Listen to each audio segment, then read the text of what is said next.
remove the hatred, remove all of the narratives, remove the division for just a little while. When you really stepped out in these last couple of years, were you prepared for what was coming? I lost my illusion and fantasy of potentially being an everyman a long time ago. Passions run hot for just about everybody these days. Knowing the man that you are and knowing that you're willing to talk openly about these things, this is the perfect way to do that. To be honest, I don't recognize the world anymore, Billy. I genuinely don't. Your message is resonating in a way that really surprised me. I love being able to free people from their burden. That's my drug of drugs. David Draiman, thank you very much for being on my show. Thank you for having me, brother. Fellow Chicagoan, much respect to you. I want to start off with a little side note. Normally on my show, we mostly talk about music and art, but in the last couple years, you waded very deeply into the political sphere, and so it's not to say it's going to be about politics or it's going to be about music. It's about, let's call it, the intersection of both, and the responsibility of an artist to stand behind what they believe in and that type of thing. So, a quick discursive on your musical accomplishment, because for those who don't know you, maybe are just here to watch what you have to say about your political or social belief, maybe is not the right way to put it, but it's worth pointing out that you've been in one of the most successful metal bands of all time. Thank you. First album, Sickness, in 2000. The next 4 albums debuted at #1, which is, I didn't know, and that's very impressive to me personally. Thank you. Singles on all 8 albums that the band has put out, your band Disturbed, have been in the top 10, which is unbelievable. So, because you know how these things work, because I get into them myself occasionally, the first thing people go at is, well, you don't have a right to say those things, right? I'm not even talking about your religion. I'm talking about, well, you're not this guy, you're this guy, so you don't, you know what I'm saying? So for people who don't understand that you are you have been for many years a dominant musical personality and very respected. So if anybody wants to go at that angle, let's just say that, from my own personal opinion, that there's nowhere to go with that. I appreciate it. And part of that, I think, is we were both part of the Back to the Beginning show, which was the final Ozzy Black Sabbath show. So let's start there, because you've had a relationship with the Osbourne family going back, and I know you have a good relationship with Sharon.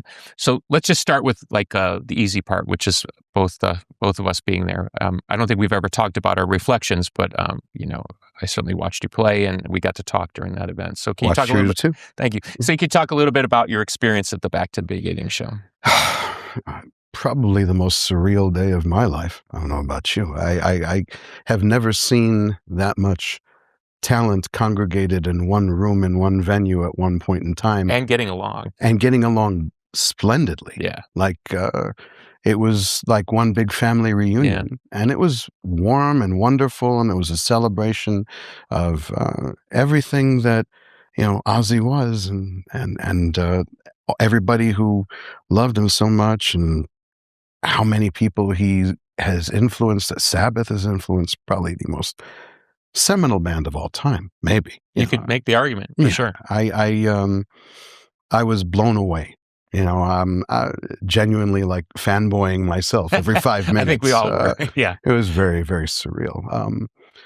And it was incredible to see everybody paying tribute in the way that they could. It was incredible to see so many different spheres of talent coming together and just executing flawlessly and beautifully and powerfully. And it was, and then culminating with finally seeing Ozzy take the stage for the last time and having an entire stadium just bawl like babies together. I mean, it was, I'll never forget it. Yeah.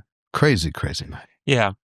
So the reason I wanted to start here, because it's both a happy memory for each of us, but also because I was on the side of the stage watching you play, and I thought it was great, and I don't remember anything being out of the ordinary. And then about a day or two later, these articles start appearing about how you were booed, and I thought, that's not my memory.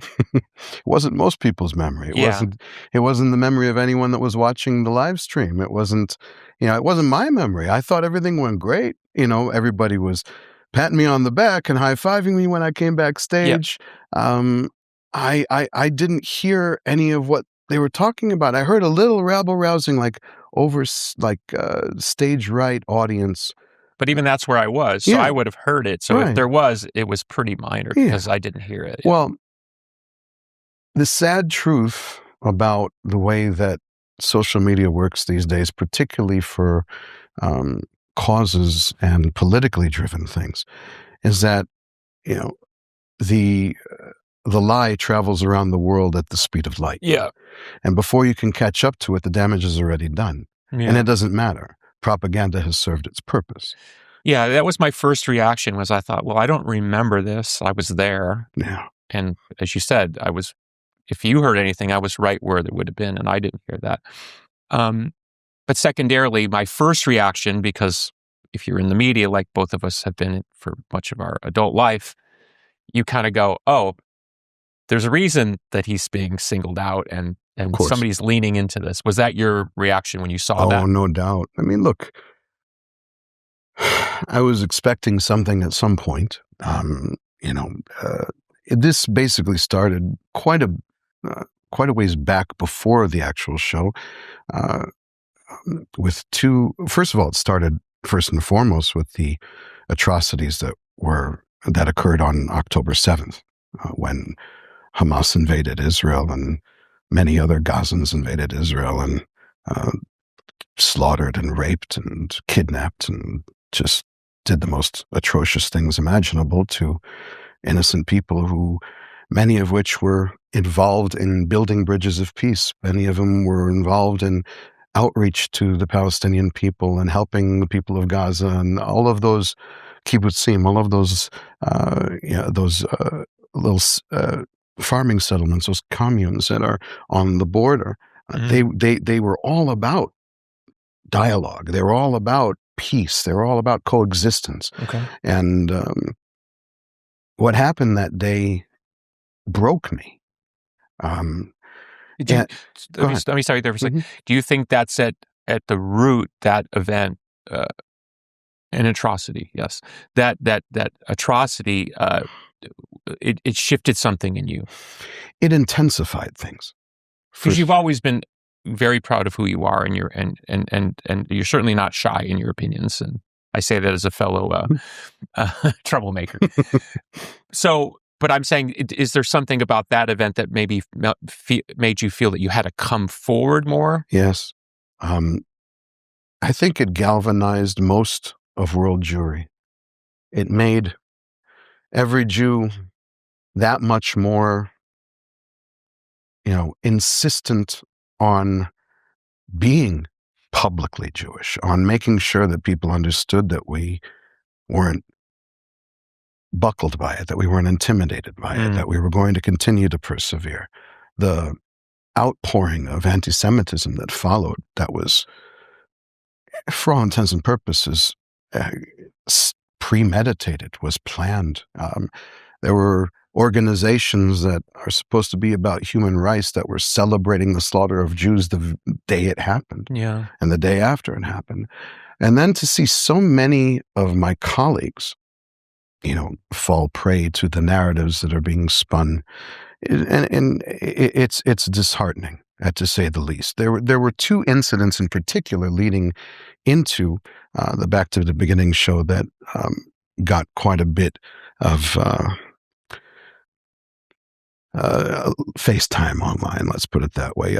I objected very, very powerfully and very strongly to the use of the live platform of the stage that we all share to spread hatred. You have bands like the Irish band Kneecap, who have been known to praise Hezbollah, who is their modern day Nazis, proxies of the Iranian regime. Jew hatred and bloodlust run through them, and it's just shocking to see how normalized this sort of hatred has become. Can I stop you for a second? Because I think these are important distinctions, and this is why I wanted to talk to you, because to me, what I find interesting is everybody's got an opinion. Some people say them and some people don't, but everybody's got an opinion. So let's start there. But where it gets interesting to me is this fine line between artistry, independent thought, making a statement of things that you believe in, and then whether or not there should be, let's call it deplatforming or some sort of thing. So, for example, in the case of, I think the thing with Kneecap that got your ire was they were on stage at Coachella, right? And on the screens came up, and again, tell me if I'm wrong, came up Israel, Free Palestine. Mm-hmm. And okay, so freeze that moment in time if we can. Do you have an issue? So do you have an issue with the band saying it? I have an issue with the band being using their platform to incite. So you see it as an incitement? I see it as an incitement when when the organizations that they are praising, part of their charter is literally to slaughter Jews. Hezbollah is a demonic terrorist organization. They don't deserve to be praised by anyone for any reason. Sure, but because these are difficult discussions. Sure. So excuse my sort of wandering around. Mm-hmm. But if they were saying it on their social media or they're saying it on a stage, do you think it's a situation where they have every right to say it, but they shouldn't have allies in it? Like it shouldn't be on a social media platform or it shouldn't be on a stage. Everyone has the right to say anything they want, on stage, off stage, on camera, off camera. So you don't have a problem with the free expression. I am not in any way supportive of stifling free speech. I think that free speech and speech of that kind needs to be met with more speech, the speech that I tried to provide. So your reaction is one of, I think that's wrong that you're doing. Absolutely. Okay, so it's more of a moral. Absolutely. Okay. I just want to be clear because No, I think everyone has the right to look. Everyone has a platform. Everyone has a voice, and everyone's entitled to that voice. Choosing what you do with it is key, and not expecting there to be backlash or repercussions after using said voice outside of the court of law and normal prosecution from the government. You're being naive.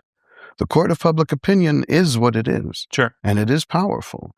And even if you can say something, to me, you'll never see me, for example, get on stage and preach division of any kind.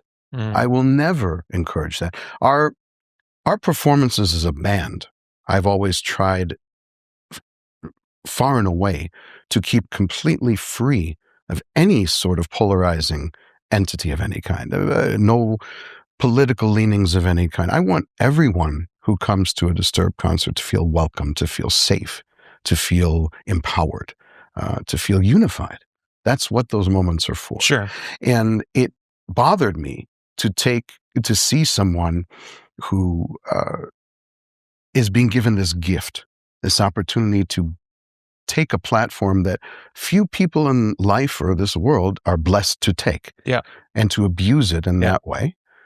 I had to speak up. Now, that wasn't as much clear incitement as this Bob Villain idiot who was... it was this at Glastonbury? That was Glastonbury. And that was him getting on stage and saying, death, death to the IDF. Now, that is straight up incitement. Every single citizen of the state of Israel has mandatory service in the military, in the IDF, for 2 years. That's what they're required to do. We are surrounded by nations, entities, groups of people that want nothing more than to obliterate us from the... Are you talking in this instance the Jewish state of Israel? Yes. You're talking about worldwide Jewry? Unfortunately, it's both these days. And to demonize and incite against every single Israeli in existence, essentially, is what this man was doing and this band was doing. There's nothing more irresponsible than that. That is direct incitement to violence. So let's break that down a little bit too, because I think this is the heart of the conversation. Do you think the promoters have a responsibility because on some level they're putting these artists on the stage? And before anybody thinks I'm going in some other direction, I'm a free speech person. As am I. Okay. So your argument is not against the promoter. No. Okay. No. So strictly like, I recognize your right to stand on that stage, and I recognize your right. Call you out, and I'm going to call you out if I think you're going over a line. Absolutely. Okay, so that's because I think that's very important for you as an artist to distinguish if people don't understand your position. People have a right. People have the right to say whatever they want, and people have the same right to counter said speech with more speech. Okay, and to try and influence the rational people of the world. So in the wake of the horrible atrocities in Israel, you, at least from my position, because I'm not sitting on your social media every day, right. but it seems like you've kind of come forward and put yourself into the fray of this greater argument. I have. Can you walk me through, at least from a personal point of view? Mm-hmm. Do you wake up one day and think, I got to do something? Do you turn to your partner and say, I got to do, it's like, walk me through that process. No, because mm-hmm. We know each other a little bit personally. Yes. You're a very smart man. Thank you, brother. You as well. God bless you. So point is, we all understand that there's a ramification, and I've certainly taken hits for saying certain things and doing certain things. So we're fully aware that there's going to be a manager or a bandmate or a friend that's going to go, what are you doing here? Mm-hmm. Because you're hurting blank. Yeah. Well,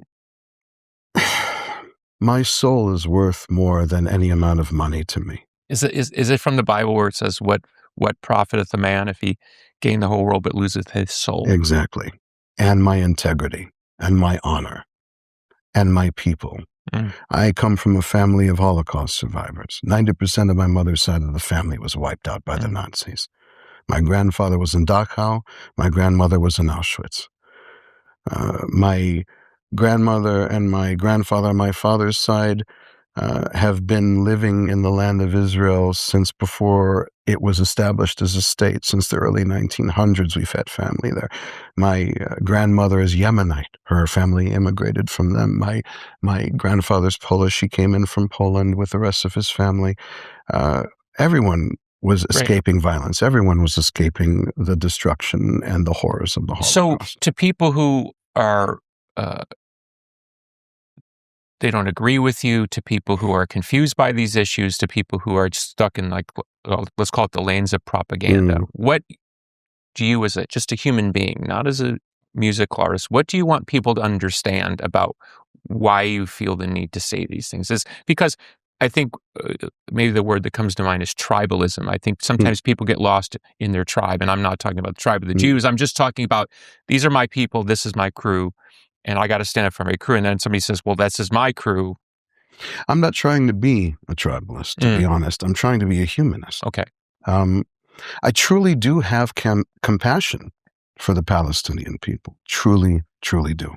A lot of what everyone for the past couple of years since I visited Israel after October 7th to pay my respects and support however I could, and just meet with families of the hostages. And I've been blessed to actually befriend some of the former hostages over the course of the past couple of years.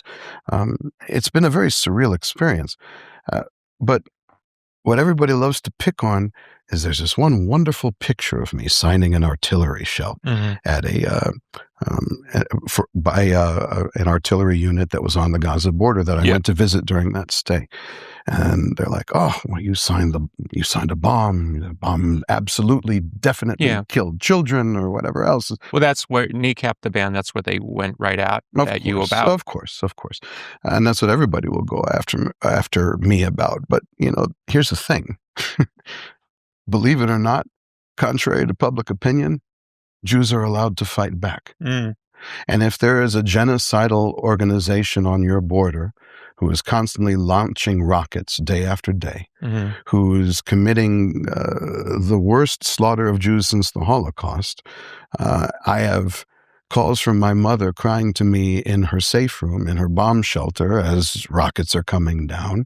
I have friends of mine who barely survived the Nova Music Festival massacre because they decided to hide in a pile of garbage while friends of theirs were being raped around them and mutilated, who barely escaped with their lives, who were shot in the process of escape.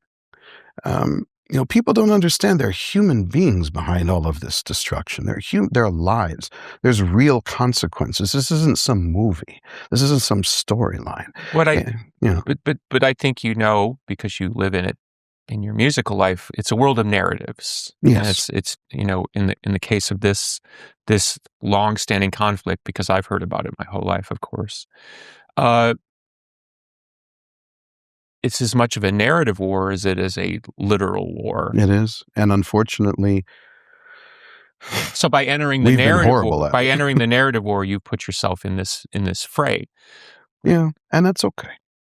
I'm at peace with that. So looking back on the signing of the shell, and of course, public condemnation of that, are you in the brain space of I do it again, or probably not the best move, but I still understand why I did. I'm giving you, Billy. I would sign every single piece of military equipment in existence, okay, if it meant that Hamas was finally eradicated and that the Palestinian people had a real chance at a real future. Right.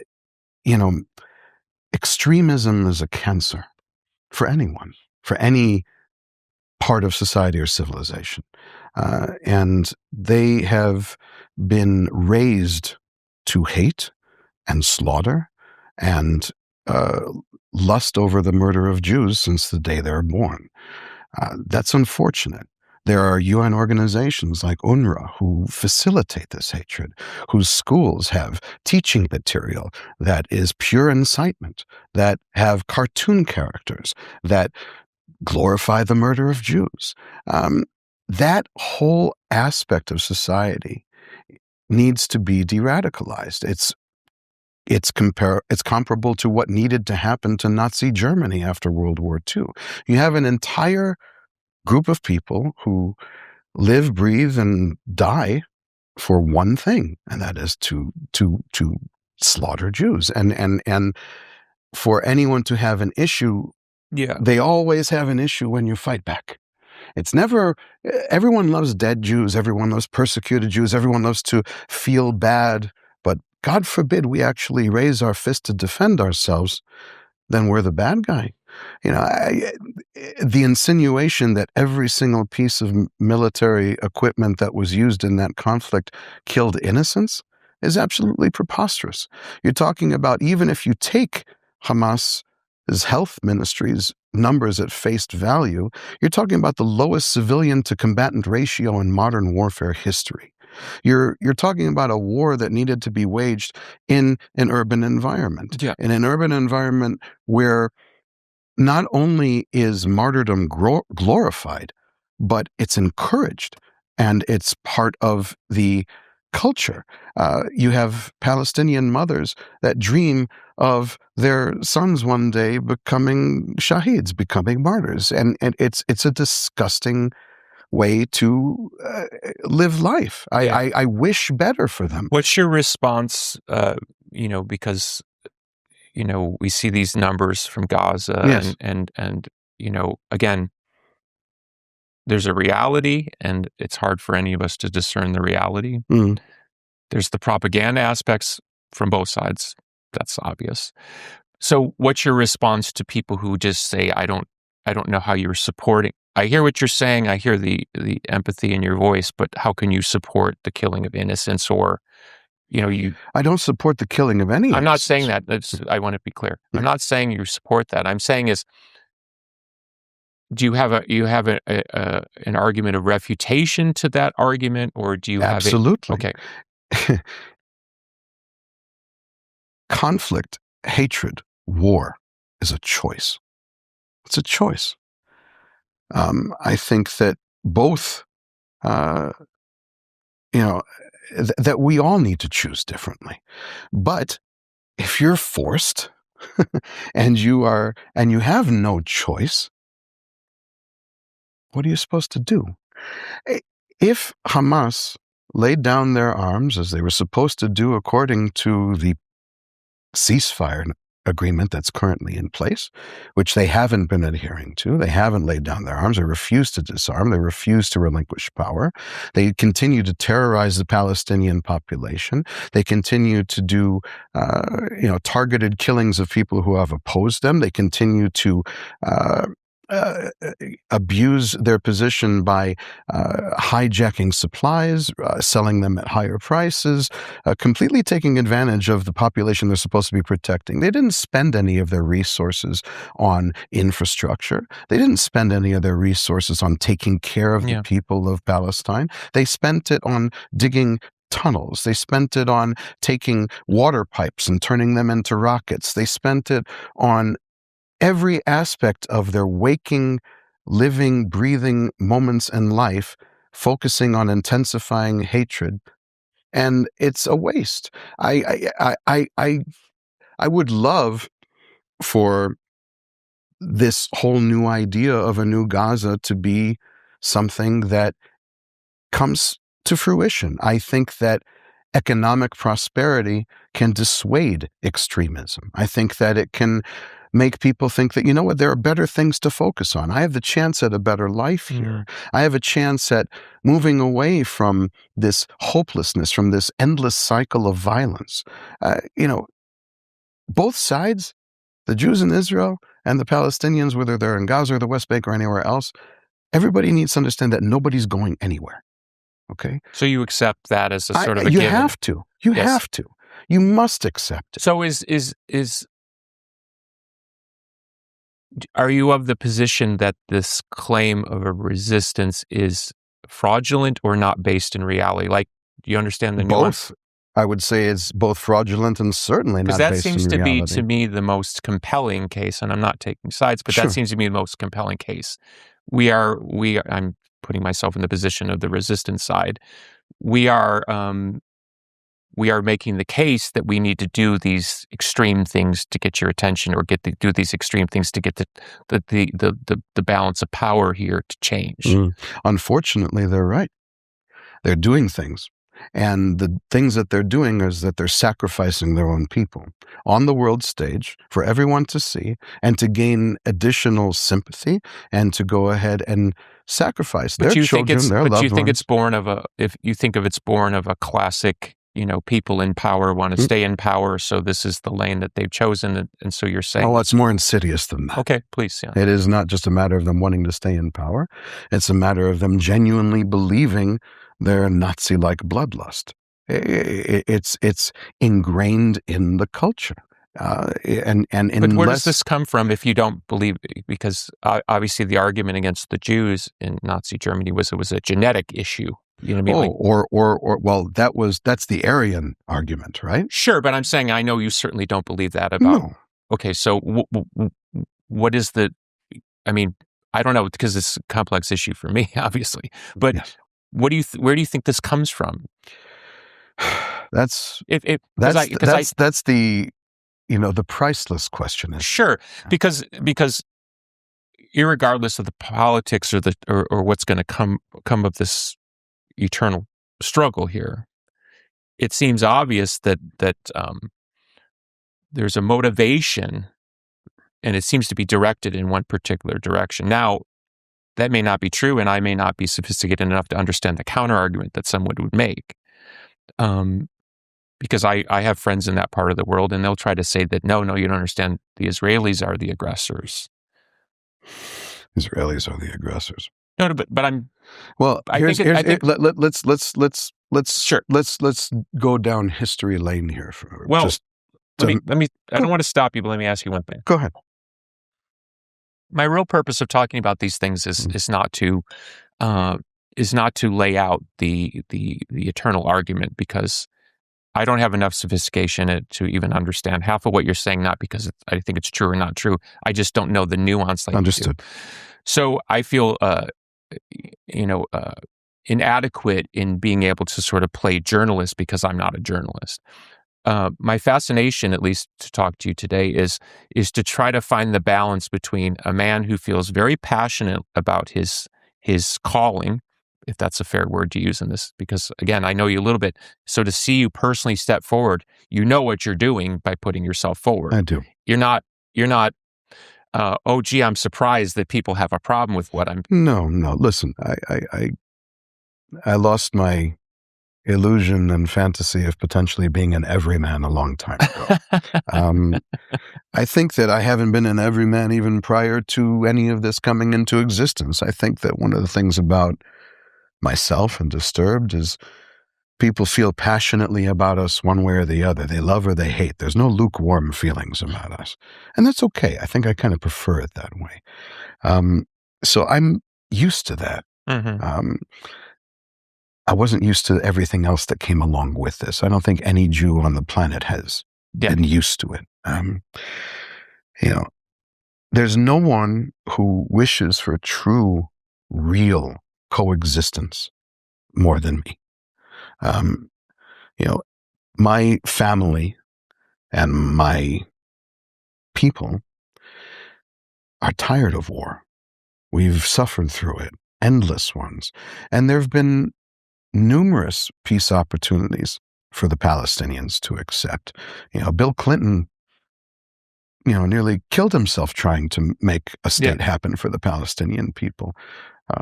Every single offer that's been made over the course of time has been rejected because they don't want two states. They don't want coexistence. They want their land back after what they call the Nakba. Okay. In 1948, 7 Arab countries, once the Jewish state was ratified by the United Nations, once it came into existence, they simultaneously attacked Israel. It's been since then.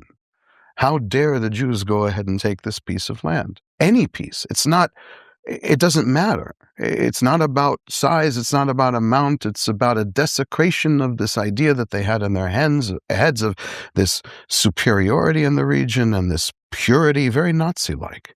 The Grand Mufti of the Palestinian people, way back before there was ever a state of Israel, sat down with Hitler, was part of negotiations for the final solution, was part of talks. It was going to extend to the Middle East. Thank God it didn't end up going that far. We had to deal with other pogroms and other horrible slaughters on behalf of the respective cultures in the region and every region that the Jews dwelt and lived in, whether it was Iran in Persia with the Farhud or any other number, or whether what happened in the Hebron massacre in Israel. There's been numerous instances of violence and hatred, and making the notion very, very clear that for the most part, for a very, very long time, Arabs felt that Jews had no place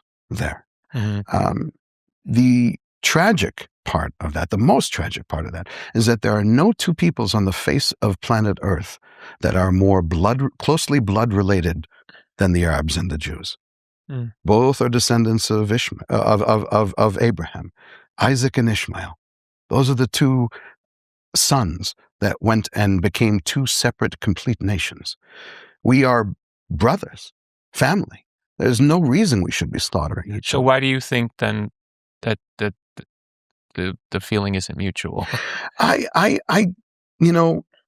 Why has the Jew been attacked throughout history? Why did the Crusades happen? Why did the Inquisition happen? Why did, As I say, this is all above my pay grade. Yeah, but look, this is, unfortunately, Billy, this is something that has existed and transcends the past 2 years we're talking about. It precedes it. It is the oldest hatred in history. So to pull the lens out a bit, because, as you know, this gets blurry down here. Do you want people to understand that from your perspective, and again, I'm trying to more pull it to the balance between your musical life and your political activism, if that's a fair way to put it, is your argument that you're saying, look, there's an existential thing here that needs to be dealt with, and how can I stand by and not do something about that? I can't. Okay. My conscience just simply won't allow it. Do you recognize that that's similar messaging from the other side, that they're saying the same thing? They are saying they're saying something with the same level of passion, absolutely, and that they believe it with the full heart based on their respective backgrounds and ethnicities and what they've been taught and how they've been raised. I have no doubt. I have no question. I think it's time to start questioning the narratives. I think it's time to start questioning. What would you, if somebody kind of does what a lot of people do, they kind of go, this is way too complicated, right? Because even when you're talking, I'm like, I know what you're saying, but it's still very complicated if you're not like in the day-to-day of it all. What's the one thing you would want somebody to understand? What would you want to say? Look, this is what I'm after, and this is why I'm out here speaking. Well, the most important thing that people need to realize is that there's so much demonization that goes on of Jews, of Israelis. And people need to understand that whether it's me or anyone else, that we're human beings, that we have loved ones that we're trying to protect and look after, that we've dealt with a lifetime of persecution. You know, Billy, I've got a whole bunch of broken bones all over my body, that have healed over the course of time, all right? My nose has been broken 3 times. This thumb, this ankle, this wrist, 3 ribs on this side, 2 ribs on this side, every single one from altercations with anti-Semites, every single one. Every one. I didn't know that. No. It's the truth. Now, I didn't always come out on top, as evidenced by the breakage, but I never stopped fighting, and I never will. This is something that's existed and has been a part of my life, unfortunately, all of my life. Yeah.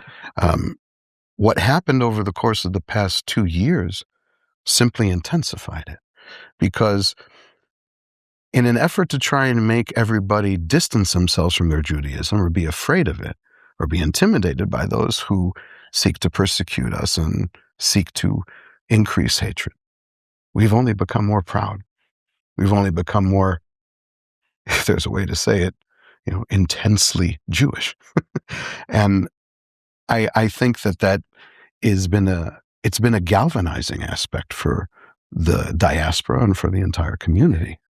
This is a slightly divergent point, but I think it connects to one thing that you're saying that means something to me. You recently did a post. We're taping this just in the aftermath of the Grammys here in Los Angeles. But I want to sort of say kind of what you said in paraphrase, and then you take it where you want to take it. Because I think this is worth pointing out, that at least in this particular instance, from what I've seen, that your message is resonating in a way that really surprised me. And I'm paraphrasing, so please correct me if you think the paraphrase is wrong. You basically called out the artists that were making political statements during the Grammys, not for what they were saying. In fact, you said, I'm not even having a quibble with what you said. No. I just think your silence on what's happening in Iran is deafening. Absolutely. You didn't quite use the word hypocrite, but I thought, well, that's a good point, because, where is this care for this? Well, if you're really about human rights, where do you draw the line? Okay, great. So, because I was curious knowing we were going to talk, because again, all these things are being played out in the private world, but also the public world. And once you declare yourself as part of this existential argument that's going on, well, you're part of the discourse, and there's articles and headlines and all that type of stuff. And I was very surprised once you said that. I read the comments, and it was 97% positive, and almost all the comments from people in Iran or Persians around the world. They need our voices. They don't have enough of them. The Persian and Jewish people have been allies for centuries, since the days of Cyrus the Great.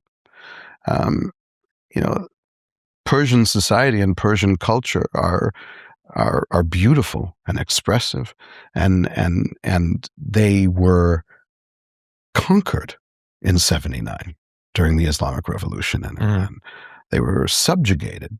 All these wannabe freedom fighters that are so desperately clinging to their frail narratives that supposedly keep them safe and keep them in community and keep them in the right sites with everyone they're supposed to be notching points with. Why hasn't the greatest slaughter of civilians by their own government in modern history been acknowledged? Everyone had no issue with taking up the Palestinian struggle in previous awards shows with wearing the bloody red handpin, which these morons don't even realize what it stands for. And that in and of itself is I can't even begin to explain to you the level of anger it generates. The bloody red handpin is not, you have blood on your hands. There was a massacre that happened, in Ramallah, that 2 off-duty Israeli soldiers went, not in their fatigues, not in their military getup. They made a wrong turn. They went into Ramallah. They were pulled apart in pieces. The gentleman who was only too proud to show the blood on his hands from the murder of these poor 2 innocent people held them up to the window so that he could show everybody outside what he had just done. Those red handprints date back to the Farhud, that pogrom that I spoke about that happened in Persia, in Iran, ironically.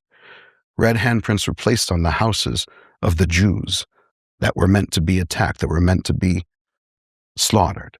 This red handprint is the most insensitive, inappropriate, and inflammatory symbol they could possibly wear, and it stands completely diametrically opposite to anything they're trying to actually support. But you know how this town works. Half the people doing that stuff don't even know. But they should. And I'm here to tell them. Okay, so let's talk. And I'm here to tell them because it's absolutely wrong. So let's talk about it from a slightly different lens. Do you believe musicians or music artists should be political? I think musicians should speak to their hearts no matter what it may be. You know, the tradition of protest music has been a long one. There's no reason why art can't be fused or shouldn't be fused. In fact, it absolutely, positively should be fused with intensely powerful messaging. If you compare these times to, let's say, the 1960s, there's a paucity of political and social cause music. Agreed. Which is interesting. Yeah. So does that tell you, like it tells me, that they're on one level performing to the cause of the day, which is kind of what you were saying in your post about the Grammys, and at the same time they're afraid to actually speak out and take any real position in their music because they don't want to pay the price. It's not courage, it's cowardice. You're just talking into an echo chamber. It's one big gloriastic circle jerk. So, you know, what purpose does it serve other than everybody patting themselves on the back? Look, I won't even talk about the ICE issue. Okay, I'm sort of in the middle when it comes to that. I am fiercely supportive of our police department, of our federal agencies. I also feel there should be a much faster and quicker means of achieving citizenship in this country. I think it shouldn't be as difficult. I think that people who it does seem weird that there isn't sort of more of a push to create some form of it's how can I put it? That there should be pathways to citizenship that ameliorate the tension. Agreed. That's created by. Agreed. I wish that people were thinking more of that than trying to take every single issue that they can find and use it as some sort of partisan political tool to attack the other side. And that's what I see happening on a regular basis. Right. I think people, sow division because they profit from it, and they continue to do so. They continue to empower themselves and enrich themselves. But to go back to the other subject for a minute, they had no problem, an entire group of all those same people sporting that red hand pin. Okay. There's no pins for Iran. These people are being... You're talking about the Grammys now. Yeah. I don't understand. I don't understand why this atrocity didn't qualify. If you truly are for human rights, then why didn't you speak out? It's happening now. It's currently happening. It's ongoing. It's abhorrent on every level. How, if you truly are a human rights supporter, are you not speaking about this? Well, I'll tell you why. Because it goes contrary to the narratives that they've been fed. Because they've been fed these anti-colonialist narratives that are infused with Marxist ideology that have no place in the discussion whatsoever. There's been this strange, mutant combination of these elements that don't go together. You have people who are supposedly pro-LGBTQIA+, supportive of pro-choice and all the rights that liberals have come to adore and embrace. And I am one of those people who stands for those rights, 1,000%. Do you think that any of the people that you are supporting support those rights? Yeah. They don't. Not in the least. They view you as haram. You're forbidden. Homosexuality is forbidden. People are executed. People are hung. Women can't show their hair in Iran. You're claiming to be liberal-minded. You're claiming to be for rights, and you're not speaking about a country that is the most brutal theocratic dictatorship on planet Earth, that has subjugated their citizens since 1979, that has tortured them, that has used its proxies to spread its cancer of hatred throughout the Middle East, that is a destabilizing entity, okay? But they've been taught that everyone that aligns with the other side of that, those are the good guys. That's what the narrative is. It's all bullshit. I see. It's all bullshit. It's absolute nonsense. And once you start picking away at it, it falls apart. This was what is happening in Iran right now is the single greatest mask-off moment, perhaps in history, of the human rights movement. The actual human rights organizations were so sluggish to condemn what was going on in Iran. The United Nations had Iran on their own goddamn Human Rights Council just the week before all this stuff went down. They have been emboldening this regime, this terrifying regime, for decades. Right. And between them, the Qataris, infiltrating our universities, infiltrating our learning institutions, kindergartens, the amount of money that has been injected into our society that is fomenting hatred in our schools, that is creating a whole new generation of students that are being bred to and taught to hate. Are you on some level making the argument that it's not even at the end of the day really a religious conversation? It's more a conversation about power being exercised in plain sight and people ignoring it depending on who's. It's both. It's both because it's religiously driven. Is that ultimately an instrument of how people are wound up? Certainly. Look, passions run hot for just about everybody these days. That's the nature of the environment. Sure. It's what everybody feeds But on. the deeper discussion, because again, we're in the weeds, the deeper discussion is, let's call it the lines here about where artists are being put under an interesting set of stresses that are unique to the time because of social media.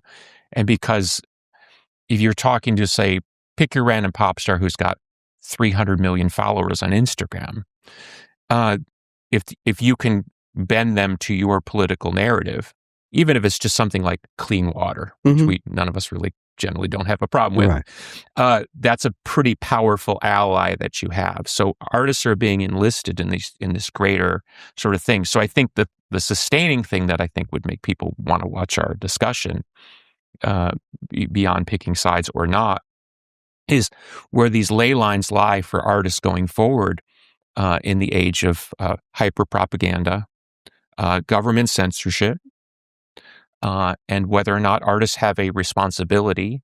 It seems to be you're saying if you feel compelled to, you should, and should be willing to take the whatever not the backlash, but the you have the to be prepared for it, for sure. Look, were you prepared for? When you really stepped out in these last couple of years, were you prepared for what was coming? To an extent. Yeah. I'll be honest with you. What I wasn't prepared for was some of the friendships and relationships that have dissolved since. Without naming names, can you define some of these? Now somebody won't text you back, or colleagues of mine that I wanted to collaborate with, or invited to my wedding. That kind of hurt. Okay, yeah. It's been a mask off moment for the world, to be honest. I don't recognize the world anymore, Billy. I genuinely don't. I have to find my center when I look at my son. Okay. And I have to look at him, and I have to say to him, and I have to make sure he understands one thing above all. Okay.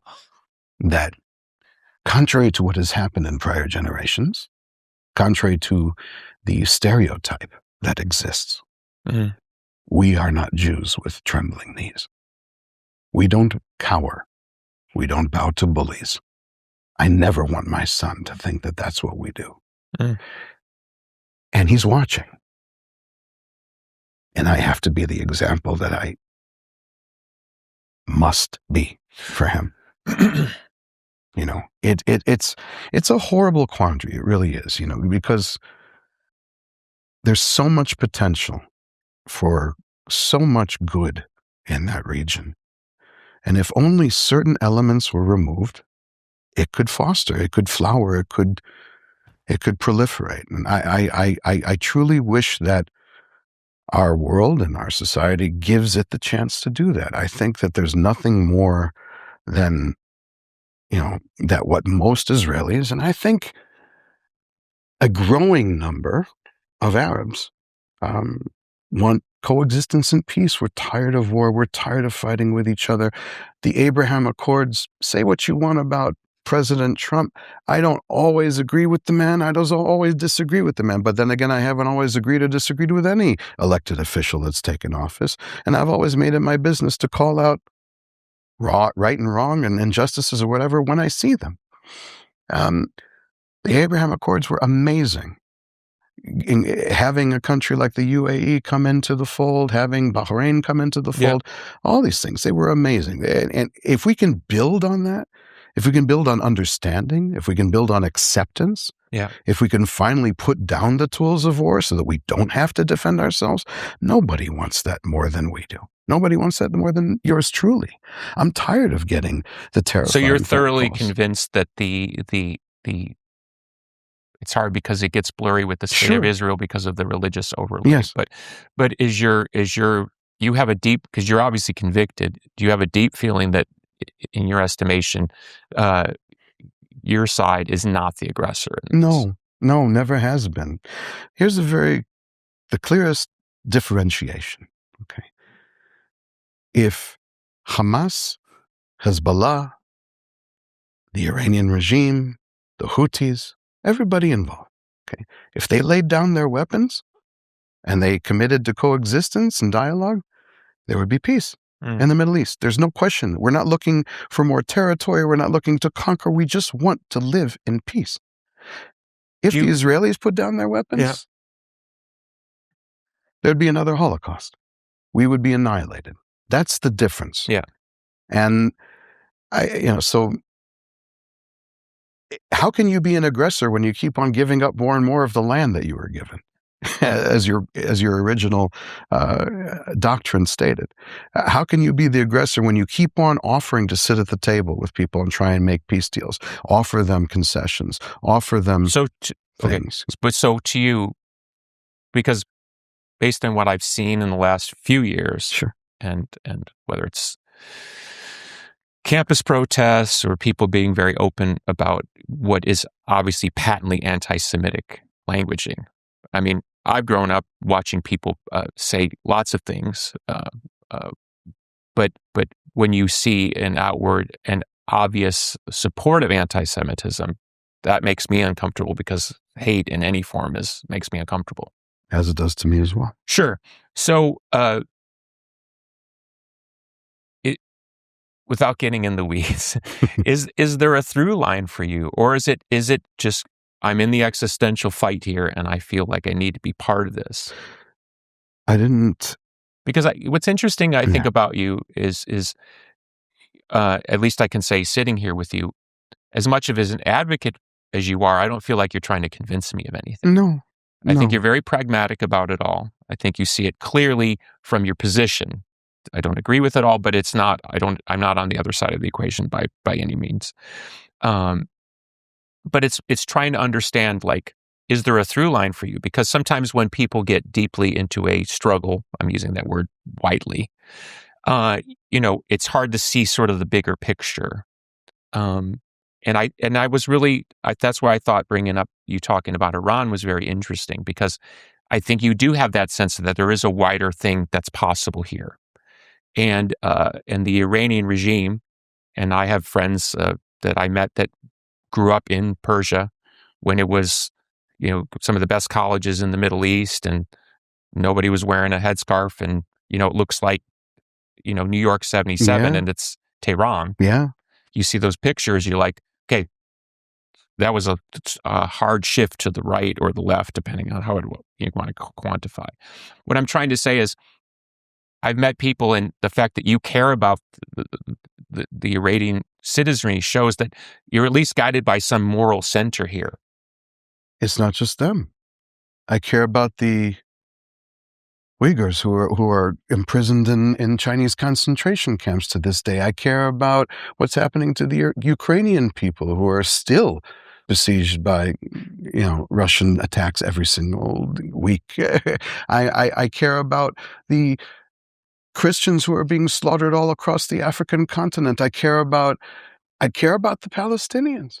Right. I care about the Kurds who are being slaughtered up in Syria. So what's the through line for you that you want people to understand? That be consistent.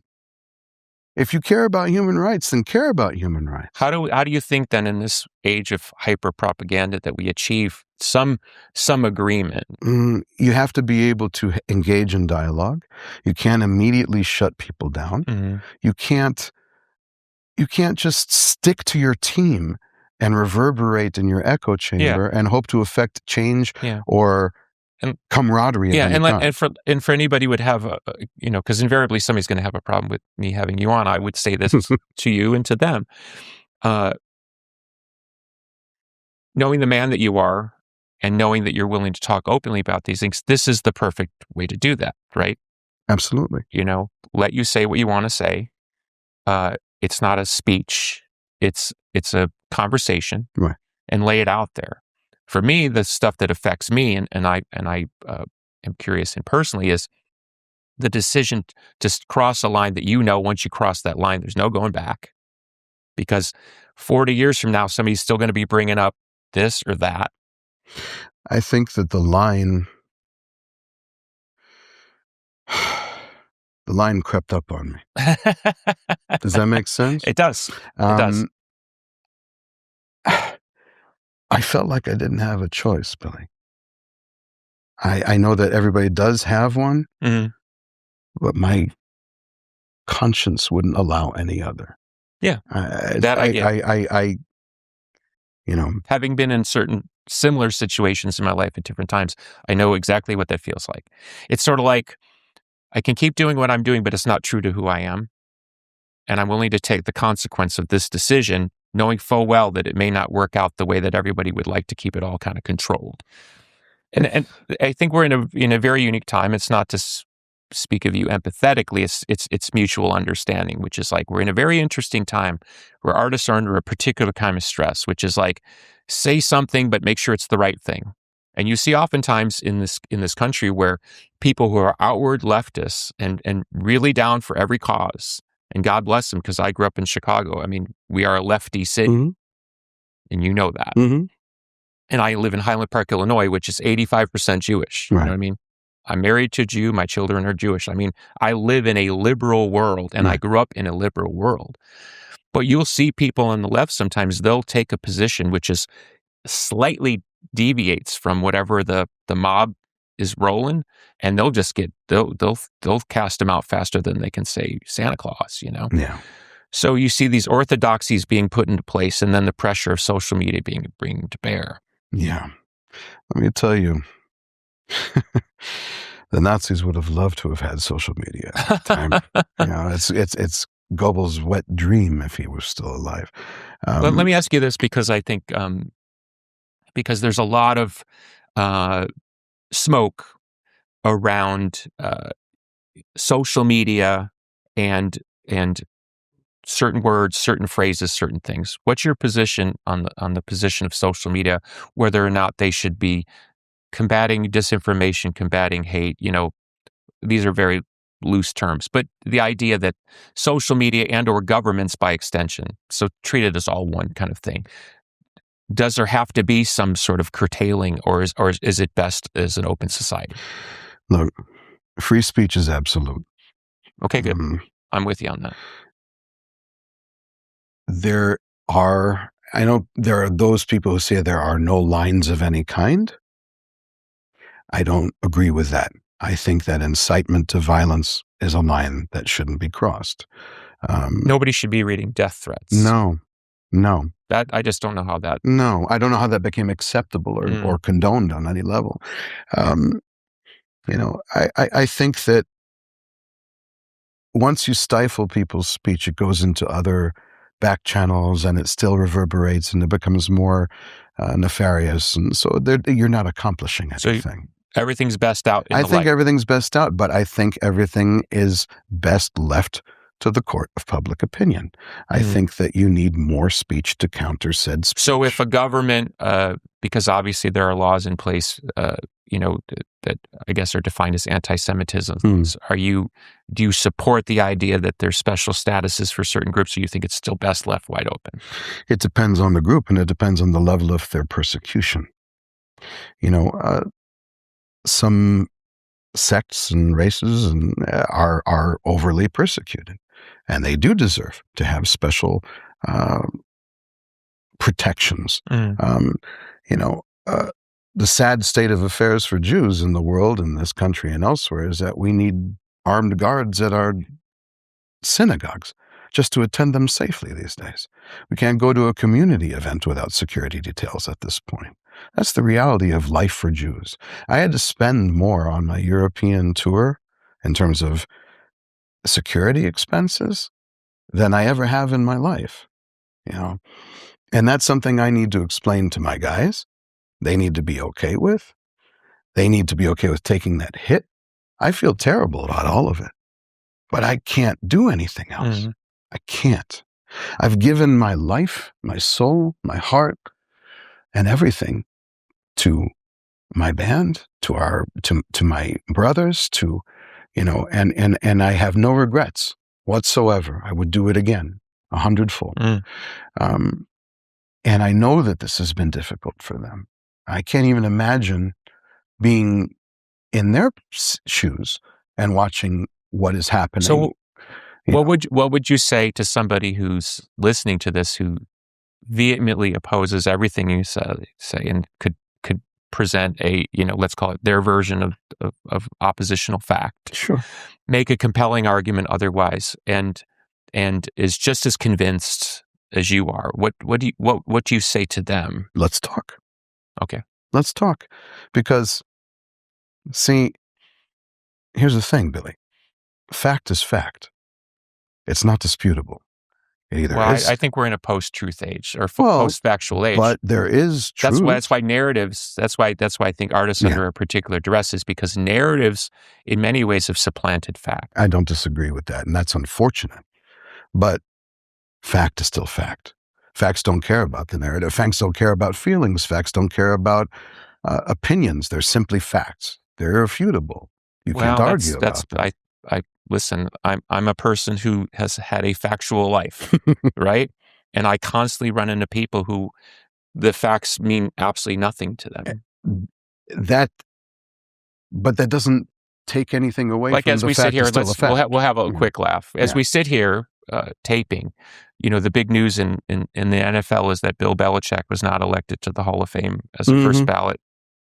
And of course, there's been a very, big hue and cry about it because how is this guy who won 7 Super Bowls and 8 as a coordinator, how is he not in the Hall of Fame? And then here comes, well, he did this or we don't like this. And so then you start getting into like, well, what qualifies somebody to be a Hall of Famer?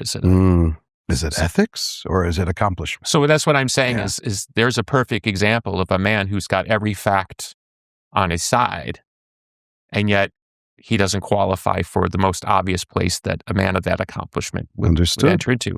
And I'm not even a Bill Belichick fan. Well, let's go back to the beginning of the conversation. The incident at Back to the Beginning. Yes. Right? Facts didn't matter then either, did they? It's adding credence to your point. I will say, as someone who pays attention to the news, it did shock me personally that normally when something horrific happens, like in Highland Park, Illinois, where I live, there was a mass shooting. I remember. And it's particularly, of course, they're all terrible. So none is better or worse than the other. They're all terrible. But what was really interesting about this is a city that's a heavily liberal city, and gun control is something that they're really, it's passionate about. And here was an instance of a local kid getting up on a roof and firing, I think, 80 rounds into a crowd of 3,000 gathered for the 4th of July in under a minute, and killing 7 and paralyzing a young boy, and just a totally awful circumstance. And I don't even know where I'm going all this because I get so lost in. But what I'm saying is I'm lost in the detail of it, and I'm lost in the horror of it. And what am I really after here? Horror. Here's what I'm trying to say. Sorry, here's what I'm trying to say. So I was in that community after this mass shooting. My wife and I did a fundraiser, and we even did a private event for the first responders who hadn't been out since the massacre. And it was a very, very difficult set of circumstances because like you were saying, you deal with the real face of tragedy. The guy working next door at the bagel shop had been shot and watched his father be killed next to him because he got shot in the head. Like when you see the real face of tragedy, it's not a game, it's not a narrative, it's a thing. There's a point here, I swear. So having been through something like that, obviously the situation in Israel was a scale of unspeakable horror. But because it was a mass shooting type event, right, or a mass attack, there was reflection, there were vigils, there was people saying, "How did we get here?" And yet, it seemed like after the incident on is it July? Was it June? In Israel, it was October 7th. Thank you, October 7th.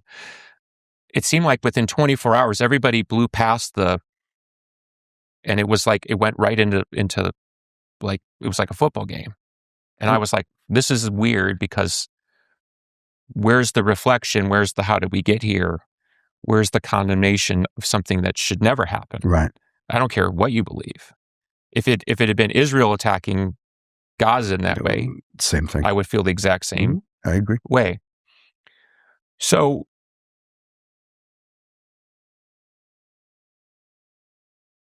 what's your position to people who see it as basically an equal sort of thing? Does it make sense why I say that? I know you don't feel that way, but what do you say? I don't, but I still feel... Because when you say facts, right? Because I have a lot of friends on that political side of the equation who are constantly hitting me up with their version of it, which obviously is in complete opposition to yours. In fact, I even have one friend that lives in the camps and is a Jew, which is interesting. So what do you say? Because when you talk about fact, it's like, I know that from my own life that people don't live in a factual basis. And let's call it, for whatever reason, as a horrific watershed moment, bloodshed moment, that there wasn't even the kind of the normal human response of let's figure out what just happened. It just immediately went into this other thing. And I've never seen that before. We didn't have that on 9/11. We don't normally have that in mass shootings other than maybe the gun lobby or the anti-gun people, but it kind of makes sense. But this seemed to immediately fall into this other thing. Because it was planned. It was premeditated. They were ready to go with the anti-Israel protests and the protest movement the very day the attack happened.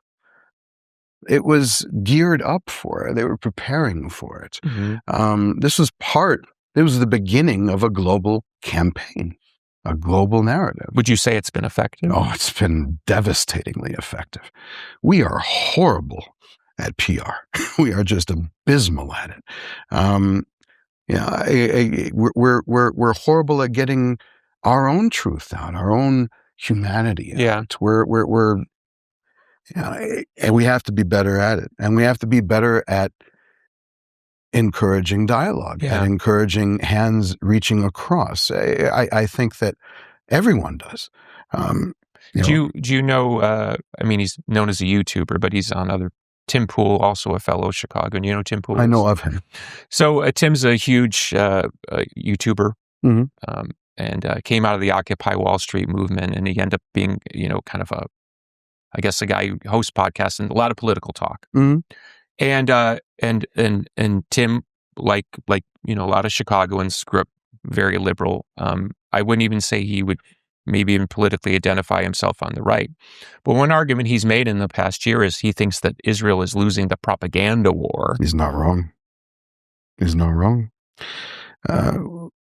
Because of Gaza, and because of whether you want to say it's whether you want to blame the Israeli government for what they've done, which obviously many people do, but also if you want to say, well, they've just been more effective at propaganda. Either way, it ends up it's not as simple as that. They have different tactics that are working extraordinarily well for them. When you're a society that is willing to sacrifice your own people, willing to sacrifice your own people, martyrdom is glorified.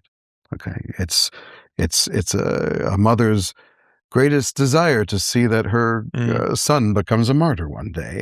They have no problem, being human shields for the cause. That's the most critical difference that you can't get past.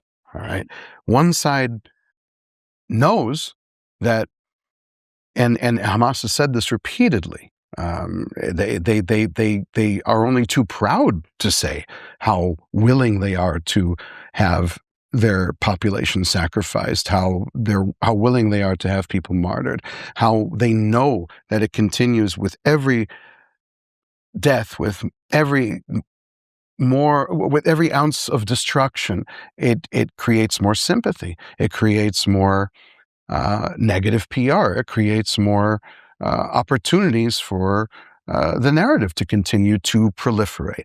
And it's tragic beyond, because these people deserve a better existence. They truly, truly do. And, but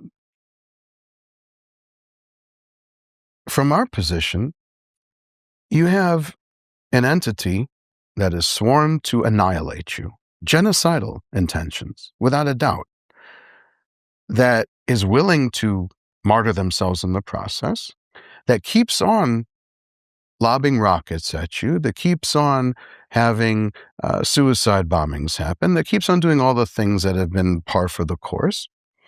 And every time you defend yourself, you unfortunately end up having casualties as you defend yourself, because they embed themselves amongst the civilian population on purpose.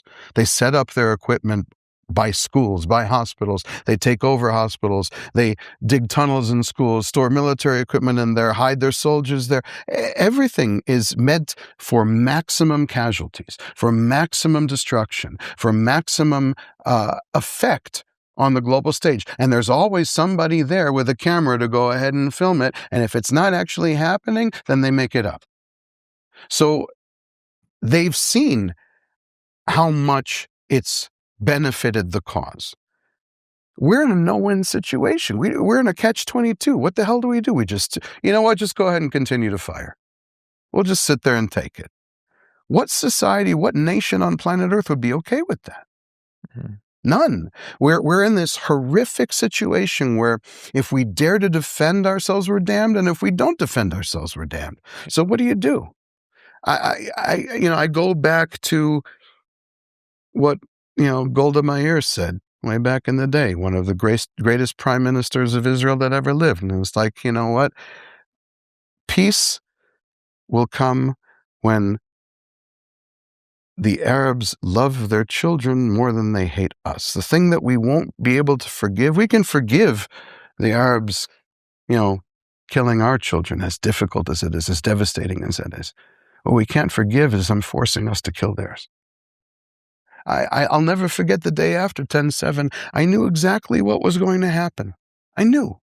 If you look back, I posted a video right afterwards. I was devastated, not only because of the slaughter that just occurred in Israel, not only because a music festival was attacked and people coming for an escape and peace and unity and to enjoy the gift that music brings to everyone were mercilessly murdered for no other reason than that they were Jews. And you wonder what did these people do to deserve this thing other than what has been taught in the society that attacked them? Nothing. So I said on camera, like, you forced us to do this. I know what's going to happen. You're going to force us to defend ourselves. There's going to be horrific casualties, and it's going to foster and help spread anti-Semitism on a global level. And it did, and it is, and it still is. And it's a equation that Israelis and Jews haven't figured out a way to combat, because what do? We just allow ourselves to be annihilated. Do you, I'm trying to ask this the right way. Do you think criticism of Israel's policies in Gaza is helpful, or because some people, as you know, and you might be one of them, some people, they can't hear any criticism because I criticize the Israeli government all the time. I think that certain things are done out of ego and and are brash and are not well thought through. And, we have our own political issues in Israel to deal with. The respective parties that are just as partisan. But Gaza is the touch point for a lot of the energy, particularly here in the West. Agreed. And your public squabbles with, whether it's the Tom Morellos of the world or Kneecap or even Roger Waters, they're bait. My favorite. We'll talk about Roger in a second, but so the reason I ask you is I'm not trying to put you on the spot about Gaza. You can. That's part of why I'm here, Billy. It's okay. So do you have any critique of Israel's I don't even know what you call it, incursions into Gaza? What do you have any critique? Do I have any critique of their response to October 7th? I have a critique that October 7th happened in the first place. It was one of the worst security failures in the country's history. And people aren't being held to account. It's like people seem to forget about that. That's the biggest issue I have, that it was allowed to happen to begin with. Secondarily, when they went in, go in hard, finish, and leave. Unfortunately, it dragged on and on and on, and I'm not a soldier, and I haven't been there, and I can't begin to imagine what they're experiencing or what they're going through, and I'm certainly not privy to the moves of the 3D chess games that happen all over the world, whether it's in Israel or anywhere else. But I know that either way, it was going to be a cluster.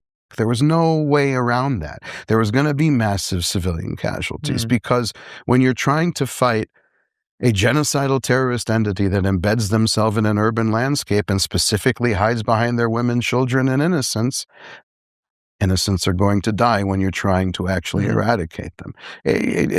This cycle of violence has gone on for too long. It's gone on for too long. 2005, Israel withdrew everyone from Gaza. We had settlements in Gaza. We had greenhouses, plantations, beautiful growing facilities and farms. Out of spite, when we gave up the territory to say, okay, here you go. Here's Gaza. You guys govern yourselves. You can do what you want. They were destroyed. All that infrastructure destroyed just out of spite.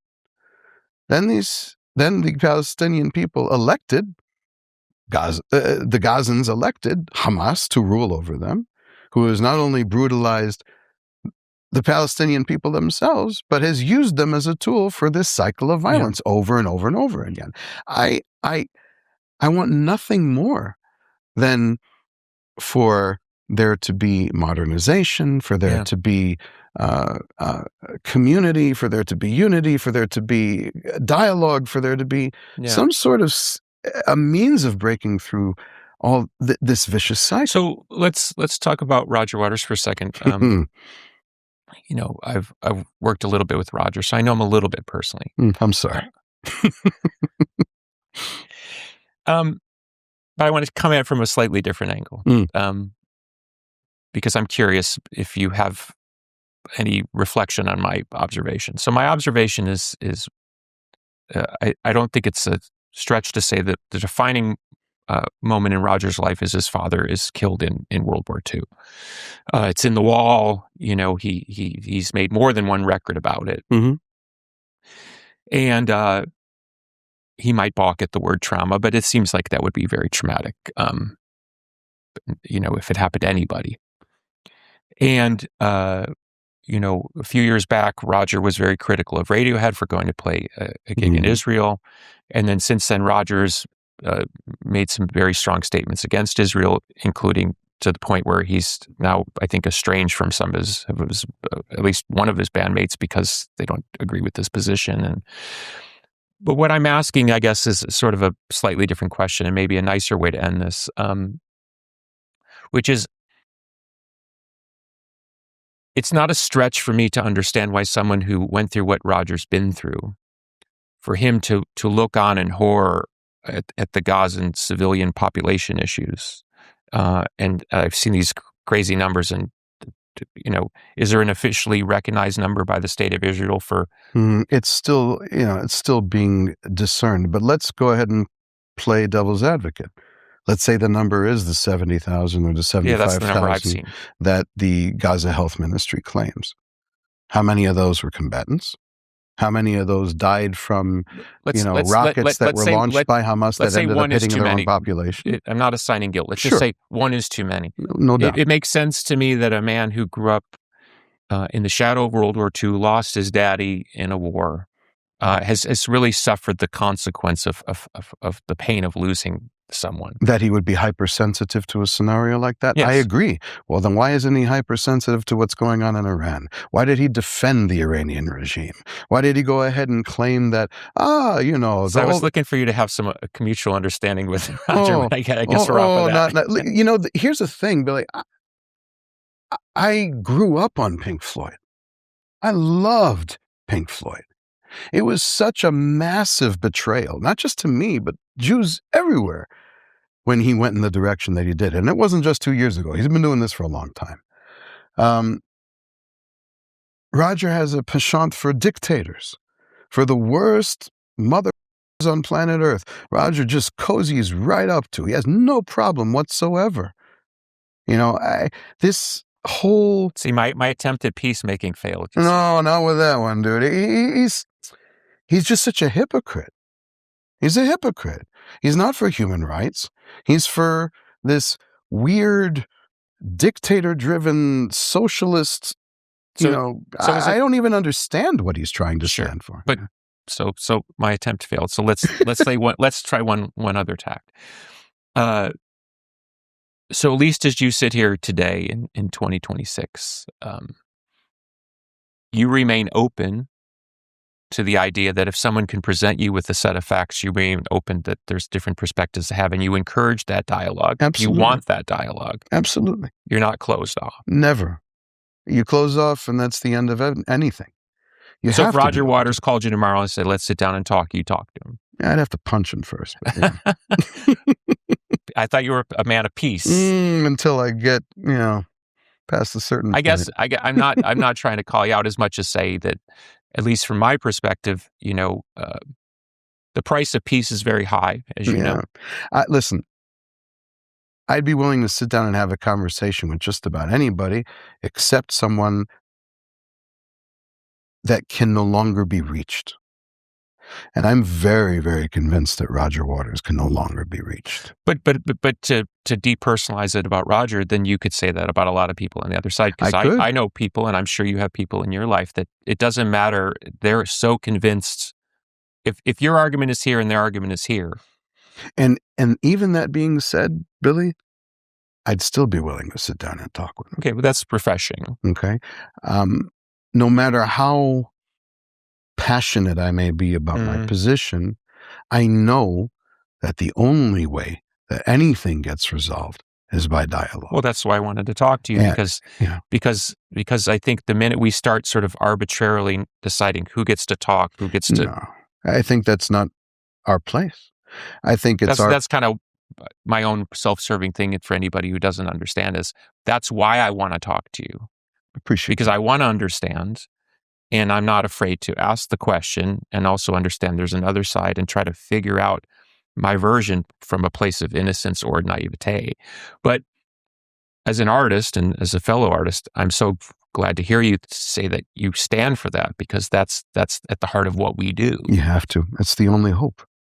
The minute that you close off, there's no solution for anything. So even to someone like Roger Waters, yes, I would be open to dialogue. I'm open to dialogue with anyone. So if there's and I'm sure there's at least one, if there's a fan who can no longer listen to Disturbed, probably the way you can no longer listen to Pink Floyd, you're cool with that if at the end of the day you're like, look, I believe in what I believe.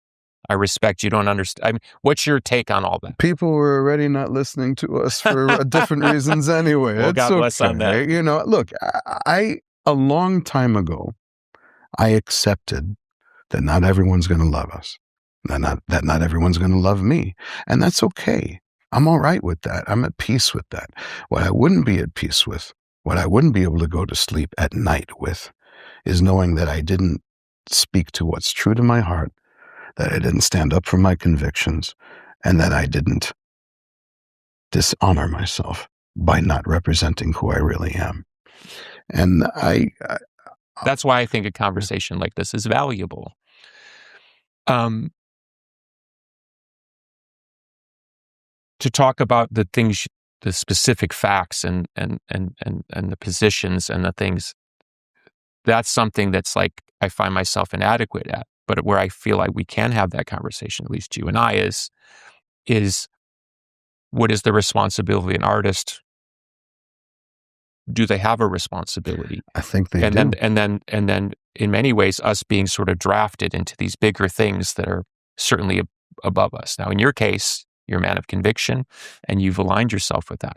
In my case, oftentimes I'm like, I don't want to get into this because this is too stupid over here for me. And I'm sure you deal with a lot of that too, where it's like if you're going to make an argument, at least make an intelligent one, and we can have an intelligent argument. There's not a lot of that these days. No, but when it's devolved into good guy, bad guy, it's wrestling, right? It's just, that's really the end of the story. So that's why I brought up Roger, was because I'm happy to have dialogue with anyone. Even you said you wanted to punch. I do want to. Maybe by the end of the dialogue, we both won't want to. I don't know. The only way to diffuse that feeling is by dialogue, isn't it? I mean, you can't lie about how someone else, based on what they've said about you, your people, your heritage, your country, about what they make you feel. Somebody that's attacked like that, they're going to foster those kinds of feelings. Yeah, I still have that feeling. It's funny. We were at the Sunset Marquee together, like it was not too long ago. I was here for something, and Roger was there too.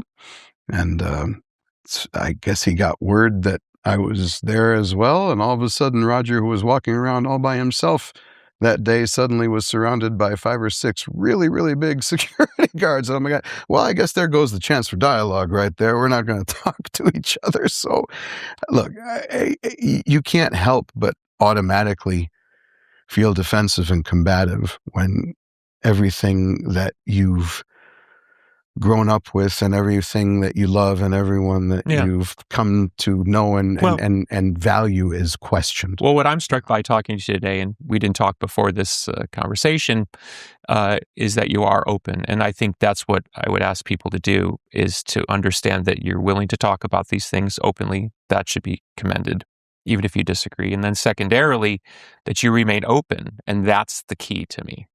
You're not. I don't get the sense you're convicted, for sure, but I do feel like you will listen to the other side of the argument. I'm convicted, but I'm also convicted to try and you spoke about music. You spoke about what is our job, what's our mission, what are we supposed to do, how do we wield it, this gift, this responsibility. Mm-hmm. That's what I think it is. If you're blessed with this, if you can enter into an arena full of people and make 20,000 people forget about the shit of the world for a little while, make them feel powerful, make them feel like they're a family, remove the hatred, remove all of the narratives, remove the division for just a little while. It's an amazing thing. Music is the most cohesive, uniting element in existence. See, this is a good place to end. Have you had those moments, and I've had them in the last few years, where I look out and, 10,000, 20,000, 50,000 people, and I think, how many people in this audience would I disagree with, or they would disagree with me if they really knew how I felt about any given thing? It could be anything, a pop star, to the history of rock and roll, to politics. And yet I look out and I see everybody happy and they're having a good time. And if we could bottle that. Amen, brother. To be honest, that's the main reason why I still do what I do. I love being able to free people from their burden. That's my drug of drugs. I love that.